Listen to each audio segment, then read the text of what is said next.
আমরা ঘুরে দেখি রাজধানীর কয়েকটি হকার্স মার্কেট, খুঁজে বের করতে চাই প্রকৃত হকার আসলে কয়জন দোকান পেয়েছেন।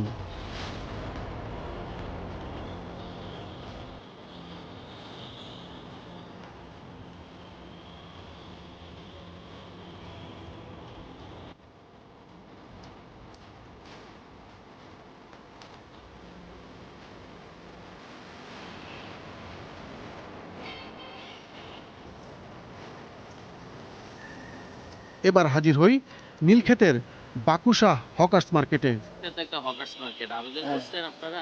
আমরা আবেদন করছি কিছুদিন আগে, আমাদের করছে, ওই ছবি টবি নিয়ে গেছে, কপি দিছে, একটা নাম্বার দিছে, বলছে যে আপনার নগর ভবন থেকে আপনাদের একটা আইডি কার্ড দেওয়া হবে, যদি এবং তাদেরকে হকারদেরকে উচ্ছেদ করা হয়, তাদেরকে একটা পুনর্বাসনের ব্যবস্থা করা হবে। আবেদন করছেন কখনো?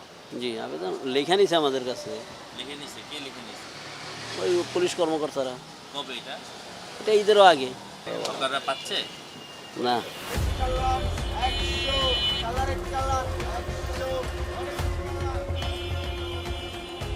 ধানমন্ডি হকার্স মার্কেট, ছোট ছোট দোকান, কিন্তু মূল্য কোটি টাকারও বেশি। এই দোকানটা আপনাদের নিজেদের? জি মালিকানা? জি কবে কিনছেন? অনেক আগে। তো এটা তো আসলে hawkers market. Dhanmondi hawkers market. আপনারা কি আগে হকার ছিলেন? এটা আমি কই যেত না আঙ্কেল, এটা অনেক আগের খবর। ভাড়া আপনার এটা ৫৫,০০০ টাকা ভাড়া দিই। ৫৫,০০০? জি জি। আর যদি কিনতে যেতে তাহলে এটার কত দাম পড়তো? এটা আসলে আইডিয়া করা মুশকিল, আপনি ১.৫ কোটি ২ কোটি এরকম। এখনকার হকার আছে, এখন তো আস্তে আস্তে মালিক হয়েছে, কথা বলেন না। সবাই মালিক হয়ে গেছে, হ্যাঁ। হকাররাই মালিক হয়ে গেছে। হ্যাঁ, নিউ মার্কেট এলাকা, রাজধানীর অন্যতম ব্যস্ত সড়ক। রাস্তার দুই পাশে হকার, অনেক জায়গায় মূল সড়কেও বসেছে দোকান।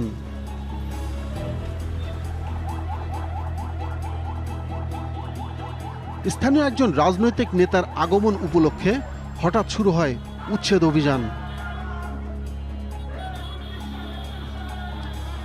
পুলিশ, স্থানীয় কর্মী সবাই মিলে সরিয়ে দেয় হকারদের।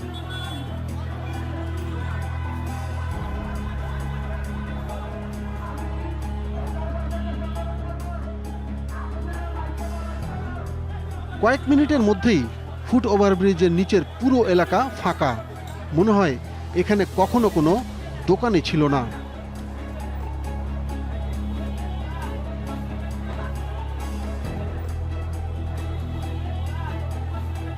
কিন্তু রাস্তার উল্টো পাশে বাটা সিগন্যাল পর্যন্ত ভিন্ন চিত্র।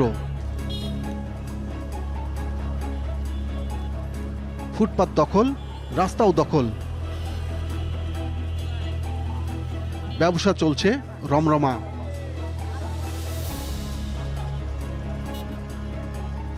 করিম বাবু, বয়স 28, ফুটপাতে দোকান চালান, তবে দোকান তার নয়। আমরা হলাম ভাই কর্মচারী হিসাব যে দোকানদারি করবেন, দিন শেষে হাজিরা নিয়ে যাবেন, বাদ বাকি হারা কি করে না করে এটা তো ভাই জানি না। পাশের দোকানের শহীদুলও প্রায় একই কথা বললেন। দোকান মালিকের, তিনি শুধু কাজ করেন। দোকান কি আপনার? না, মহাজন আছে, আমরা কাজ করি। মহাজন আছে? জি। আপনার বেতন দেয় কত? আমার বেতন দেয় ৯০০ টাকা। Dhanmondi hawkers market.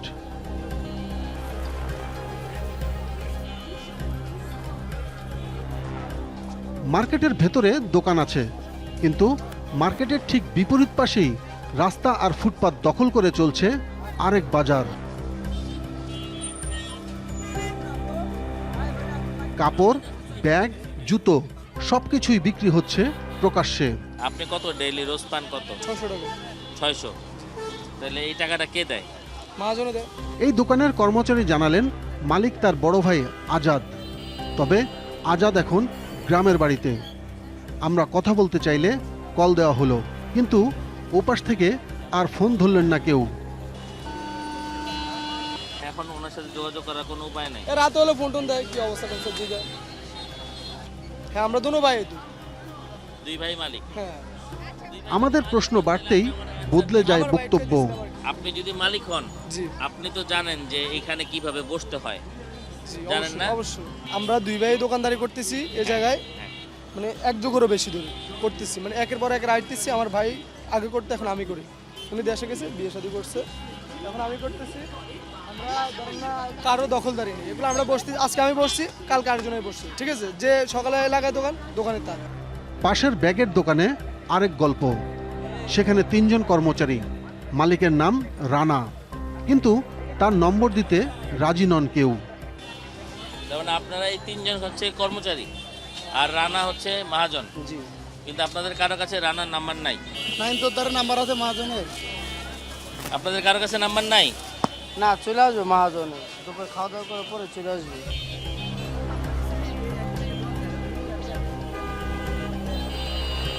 2 ঘন্টা পর আমরা আবার ফিরি। দোকান মালিক রানা তখনও নেই। আমার নাম্বার থাকলে ভাই দিতাম। কিন্তু নাম্বার আপনারা কেউ দিতে চান না, কোন একটা দোকানে আমরা যারা কাজ করে। চাকরি করি তো ভাই, বুঝছেন? এই আমরা তো, আমার আজকে না বললে আমি আজকে নাই। একটা বিষয় পরিষ্কার, কর্মচারীরা মালিকের পরিচয় দিতে চান না, আর মালিকরা প্রকাশ্যে আসতে চান না। তাই আমরা ভিন্ন পথ বেছে নেই।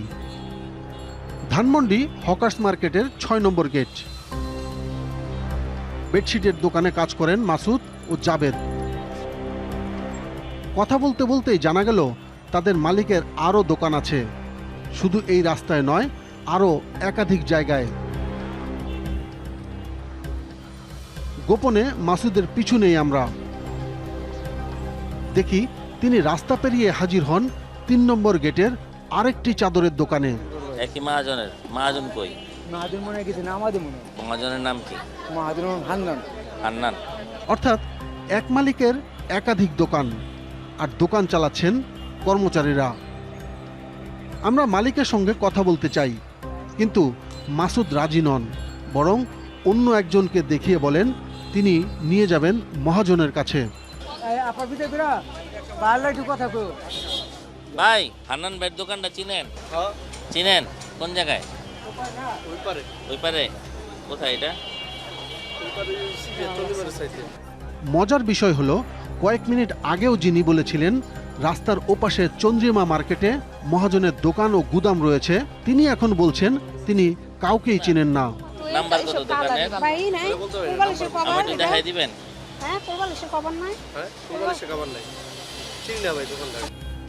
অবশেষে আমরা সংগ্রহ করি একটি ফোন নম্বর। ফোন করি কথিত মহাজন হান্নানকে। আসসালামু আলাইকুম হান্নান ভাই, আমি আসছিলাম ওই আপনার সাথে একটু কথা বলার জন্য। আপনি কি আশেপাশে আছেন? একটু কথা বলা যাবে? এরপর দেখা মেলে হান্নানের। আমরা পুরনো নথি দেখিয়ে জানতে চাই, হকারদের জন্য বরাদ্দ হওয়া জায়গা পেয়েও কেন দখল করা হলো রাস্তা। বরাদ্দ বলতে আপনারা বুঝাই, এটা তো সবই অবৈধ, আমাকে তো আর বৈধতা কিছু দেয় নাই সরকার। না না, জরুরি গণবিজ্ঞপ্তি দিয়ে কিন্তু দিছে যে কোথায় কোথায় বসতে পারবে। এটা না, এটা তো আমরা পাই নাই। রাস্তায় তো সবাই ভাই, আমি একা রাস্তা না। না, মানুষজন তো রাস্তা দিয়ে হাঁটবে। আমাকে খালি বলেন যে আপনারা কিভাবে স্থায়ী হয়েছেন এখানে। আমাকে স্থায়ী কিছু নাই, আমাকে উড়াই দিতেছে, বসতেছি তাই? ফুটপাত এরকমই।